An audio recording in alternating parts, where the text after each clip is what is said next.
Kaya dito ka nagtatrabaho, tapos tinawag ka na kasamahan mo sa first name mo. Pagka magtataka sa yung culture nila. Yes. Eko, hindi mo alam, doktor ka pa. So, nasaan tayo ngayon? Saan station tayo? Akalya. Akalya. Akalya. Nandyan ka naman yung manager eh. Pag nawala ako, ewan ko na. Ako nga yung manager, mas mayaman ka na. Ano sa tingin mo yun? Parang tayo kasi parang Nasanay kasi nasanay tayo ng tayo. ma'am, sir. Oo. Feeling ko ano yun, kung daw nagkakamali sa American culture. Kasi diba, sir, yes sir, ma'am, mga ganyan. At saka para sa akin din, maganda yung sir, ma'am. Mm. Hindi ibig sabihin na hierarchy eh. Parang respect. Kaya kong tawagin na First name basis. oo, Maria. Nasanay ako na ano. Pero yung mga doktor, hello doktor ako. Ako din. Sa amin, pag may mga Pinoy tayo mga katrabaho, meron tayong ano, may mga tawagan, mga mamsi,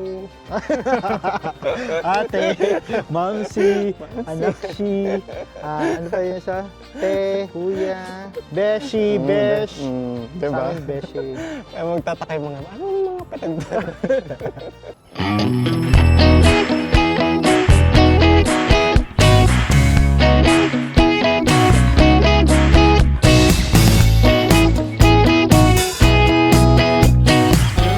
Dito sa Sweden, meron 50 to 100 train station, nasaan ka na?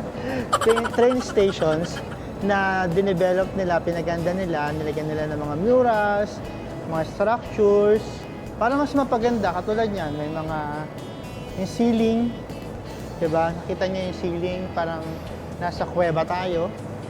Kaya, yung mga napuntahan namin ng mga stations kanina, iba't ibang character, iba't ibang mga designs and architectural something na hindi ko din alam kung bakit yun yung nilagay nila per station.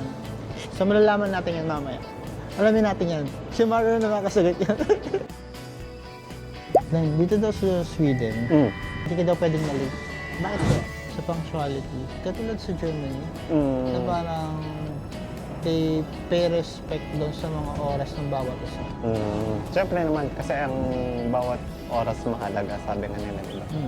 Which is yun ang nagustuhan ko din sa atin at saka dito din. Nasanay kasi tayo na Pilipino tayo na pag sinabing alas 9, alas 10. Ganun. Wow! Merry Christmas! Ganda. Christmas time. Parang Christmas decor yan. Hindi ko naman maintindihan ito, binabasa ko na ito. Grabe oh. Parang Uy! baka naman ito. Eko! Uy! Nandito ka! Ang ganda ng Christmas. Christmas. Ako din, first time ko dito sa Sweden, alam mo ba? Bakit parang ang dilim na? Madilim na kasi nga malapit na yung Christmas. Alam mo ba pagka Christmas dito, 3 to 6 hours lang yung liwanag. Tapos yung mga sumusunod na oras, super dilim na. As in super dilim. Kaya paano madilim na sa labas? Oo. Tapos importante sa kanila yung kandila, mga lampara. Kaya pala kanina, nung dumaan ako sa ang dami nagbebenta ng mga lampara. Tapos, pag summer, So taga dito ka talaga? oh, diba? Super trick na trick ng araw. 13 to 19 hours. Totally. Talaga ba? Oo. Yung tipong puyat na puyat ka na gusto mo nang matulog, hindi ka ba katulog kasi ang liwanag ng araw.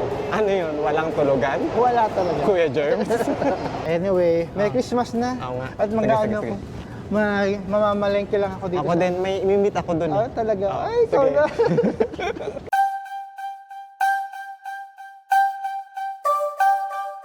So mga karandam, andito tayo ngayon sa Solna. Solna Centrum. Solna Centrum. Mababa kami kasi titingnan namin yung ambience. Yes. Kasi malamang hindi na namin siya makita Sa mga sunod susunod na araw. Kasi syempre iba yung yung rota. yung ruta namin.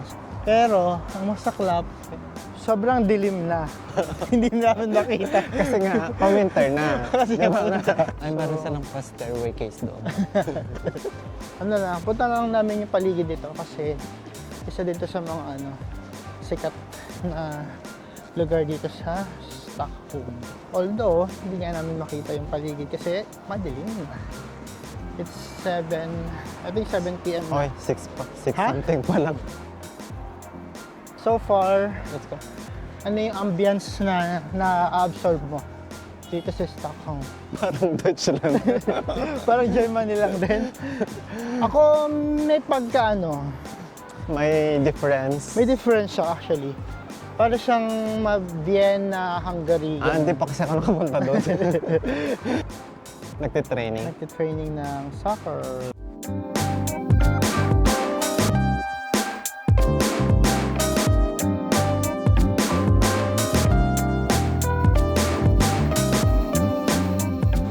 Grabe. 3 minutes. Kapagod.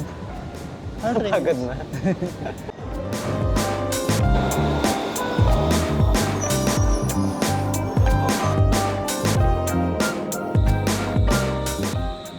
Ang Stockholm ay capital ng Sweden noon pang 1252. Isa ito sa mga pinakamalaking city sa Scandinavia. Binubuo ito ng 14 islands at connected by 57 na mga tulay, kaya tinawag din siyang Venice of the North. Ito ang Stockholm. So dito naman tayo ngayon sa Stadium Centrum. Stadium train station. Meron dito. Meron dito. Parang ano lang ah. Parang ano na sa Berlin. Oo. Mga residential ano na sa Hindi sila mahilig sa mga pailaw, no? Ha? Hindi sila mahilig sa mga pailaw. Ano ba dito, Lon? Mm. Sa Sweden, Mhm. meron silang tinatawag na parang gender equality. Kunwari, yung mag-asawa, ayan ang anak yung babae. Tapos, merong parang yung obligasyon. Kung kailangan tulungan ng lalaki yung asawa niya na mag-alaga dun sa mga anak niya. Ikaw, alam ka ba tungkol dito? Ang sabi nila na pantay-pantay ang karapatan ng lalaki at babae. Na yung mga asawang babae is allowed sila na mag-leave ng 480 days. So parang, At alam mo ba yun? alam ko yun. Sabi nung kapitbahay na. Paid yun. Talaga? At pwede nila yung hati-hatiin. Yun nga din, yun sinasabi ko din na equality. Na parang hindi lang responsibilidad ng mga babae, ng mga nanay. Na mag-alaga ng na mag-alaga mga ng bata. mga bata. Kaya tignan mo may nakasalubong tayo kanina. Yung tatay nagtutulak ng trolley. Oo. Wala yung nanay. Siya yung parang tulong sila, magkatulong sila. Hindi lang yung nanay lagi yung ano. Siya kasi yung nag-anak eh. Di ba? Dapat Kasi sabay silang gumawa noon, di ba? So yun yung try natin. Listen natin.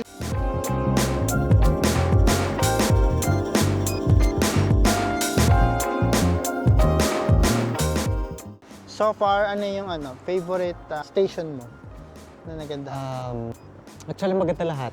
Gusto ko yung sa Christmas tree, yung ang tawag doon, yung red and green. Tsaka maganda yung siya. yung Maganda siya. rainbow, maganda. Yeah, maganda din yung rainbow. Kasi ano siya, parang angat yung rainbow doon sa blue. Napaka-creative ng ano lang nila, design. Tsaka parang feel ko bakit parang ang agang natapos, ang aga na natulog ngayon, wala nang tao. Ang alam ko hanggang 8. Nandito Para tayo sa mas mall. ma-appreciate mo din yung buildings na yun pag umaga, I think. Sa bagay. Kasi medyo ano na to. Yun nga sabi ko sa'yo kanina, hindi sila masyado sa mga lights. Hindi kagaya sa Berlin na, kahit na gabi, na-emphasize yung building. Siguro titipid sila sa... Masyadong mahal yung kuryente. mahal yung pinanata siguro. Joke lang. Pero Hindi ko alam, anyway, hindi ko maganda pa din. I mean, malinis. Yeah, malinis. So far. Pero anyway, maganda pa naman so far. So titingnan pa natin sa mga susunod na araw. Kasi tayo ay 5 days naman 5 days dito. pa naman. Marami So, pang pwedeng Marami mangyari. na naman nangyari. At marami pa tayong madidiscover pa Yes. about sa Sweden. So, second day ng ating gala dito sa Sweden. And magala tayo ngayon sa Gamla Stan, Stockholm. Grabe, umuulan pa din. Pupunta tayo ngayon sa Royal Palace. Grabe, busog na busog ako kasi kumain kami sa buffet. Nabusog ka sa sa kinain mo? Oo. Kaso maangal. Ako naman maalat. Pero okay lang. Ha? Ganda. Baka Evangelos yan. So, of course, mga cards, bibili tayo niyan mamaya. Then yung flag nila, oh, ang ganda. Ano bang?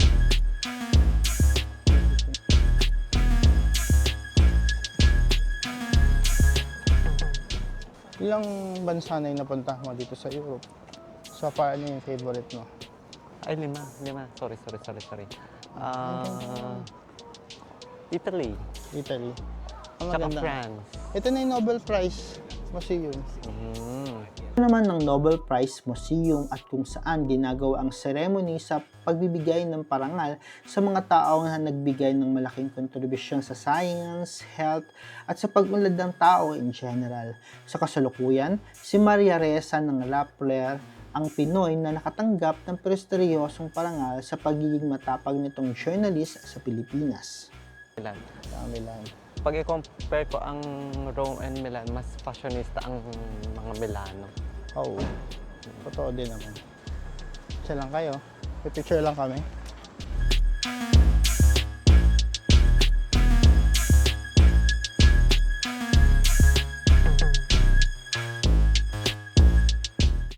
Grabe, busog pa din ako. Puti na tumila yung ulan kasi kanina umaambon. So di namin alam kung paano. Sinusulit habang hindi umuulan. Sinusulit namin yung araw, sunlight, at saka yung hindi umuulan. Kasi tomorrow uulan ulit. Tapos kanina, dapat, ano oras tayo?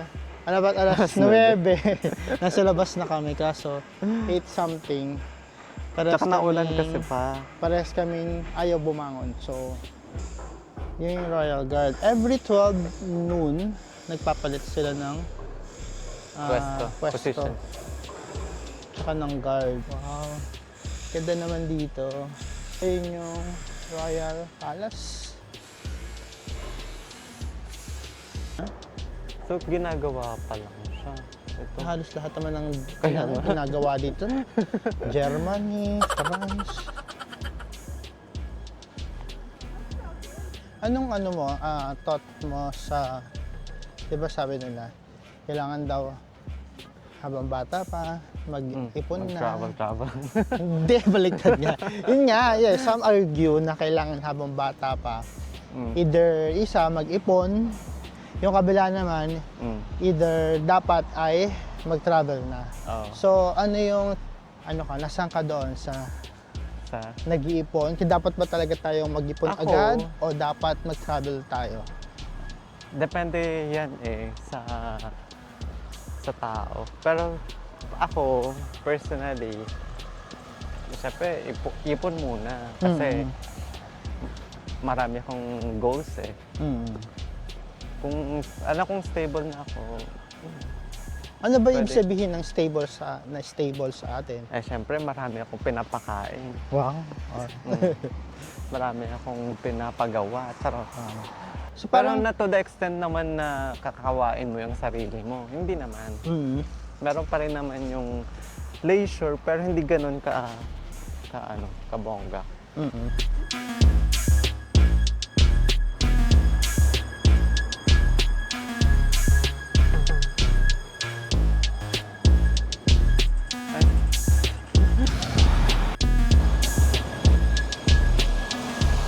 So ano pang Swedish culture yung alam mo?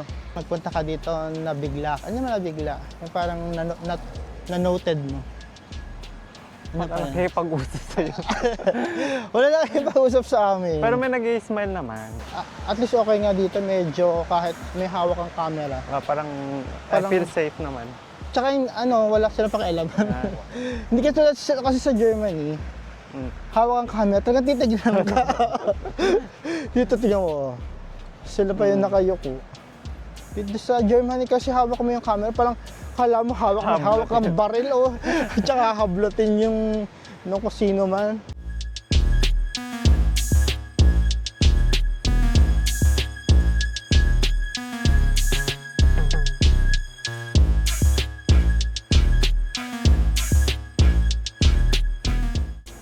Ako dream ko Ano? ano yun, maka-check-in sa isang napaka 5-star, ano yun, ano yun? Hotel. Ano ba yung sa ano? Sa 5-star hotel. 5-star hotel ba? Yeah. Basta yung sobrang gandang hotel. Gusto ko yung check-in. Mga mga 4 na araw. So, mga karandom, ang ginawa ko actually, nag-print ako ng mga pupuntahan namin today or this trip. Kaya parang kung ano yung mga possible na way, tourist spot na pwedeng puntahan dito sa Stockholm. Kunwari, dito sa Gamla, andito na lahat yung Royal Palace, Nobel Prize Museum, yung church. Sa mga karandom, andito tayo ngayon sa National Museum dito sa Stockholm. So, diba? Ang ganda. Actually, kahapon, ito yung hinahanap ko, pero hindi yung nakita natin. Ano yung isa sa mga napansin mo dito, Lon, sa Stockholm? Pansin ko maayos, tsaka hindi makalat. Malinis yung paligid. Malinis. Tsaka nakita ko may katulad doon sa Germany. Fan. Dine-deposita din yung nila, yung mga Bote. plastics, mga bote. Hindi ko pa nakita. Nakita ko kanina. Siguro, kasi merong Lidl dito. Oo, so totoo din naman. So yun yung isa sa magandang way na para paano maging konti yung basura. Alam mo ba na ang Sweden ay nangunguna sa pag-recycle ng mga bagay-bagay? They are recycling the materials 99%. Oh! Ginagawa nila itong energy So, sa mga households. So ibig sabihin, parang disiplinado sila dito na kailangan, obligado sila na i-recycle lahat ng mga bagay na bibili nila. Na pwedeng i-recycle. Na i-recycle.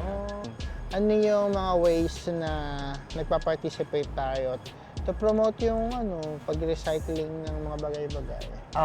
Sa Deutschland naman, sineseparate naman natin yung mga waste products natin. Totoo din naman. Biodegradable, mga plastics, papers. Yun. Ako talaga yung Separate papers kasi parang yun yung pinakamadaling i-separate eh. Pag alam mong... Tsaka yung biodegradable. Oo, totoo din naman. Okay, better. Suking-suki ako. Oo, di ba? Kaya sabihin na inaayala kita eh. Kasi baka sumama ka sa mga ibang tao. Nakita siguro na yung, ay, mukhang ito, Oo, mukhang mabait to gano'n. May mga mas maliliit pa sa kanila. Pero, be careful lang kasi baka madulas ka. Buti itong shoes ko, kumakapit naman. Wow. May kinakapitan. Ganda. Gamlastan or Old Town, ito ang puso ng Stockholm kung saan tinatag ang lungsod noong 13th century pa. Dito makikita ang mga makukulay na gusali at makitid na daan o kalye. Ang Martin Trotsig's Alley na meron lamang 90 cm na lapad o kulang-kulang 3 feet lang ang daan.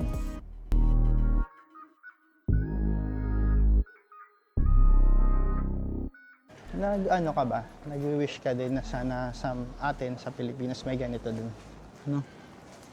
Or may ganito na parang vegan. Yung vegan. Vegan. Ganda Yeah, nito ba? vegan.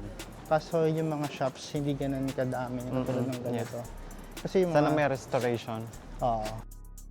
Nagutom na kami sa kakalakad kaya naisipan namin kumain ng something bago mag-dinner mamaya. Mukhang masarap ang churros kaya hindi na natin pinalagpas yan, bumili na kami. Tulad ng ibang mga bansa, mas preferred ng mga shops dito ang paggamit ng credit or debit card sa mga transactions.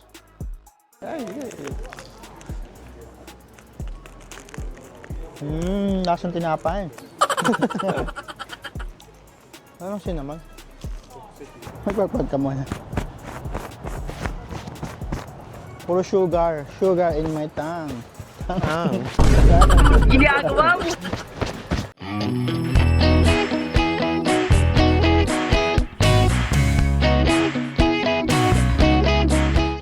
Speaking of pagkain, ang fika culture ay isikat na pag-inom ng kape o tsaa kasabay ng matatamis, kasama ang mga kaibigan, pamilya o kasamahan.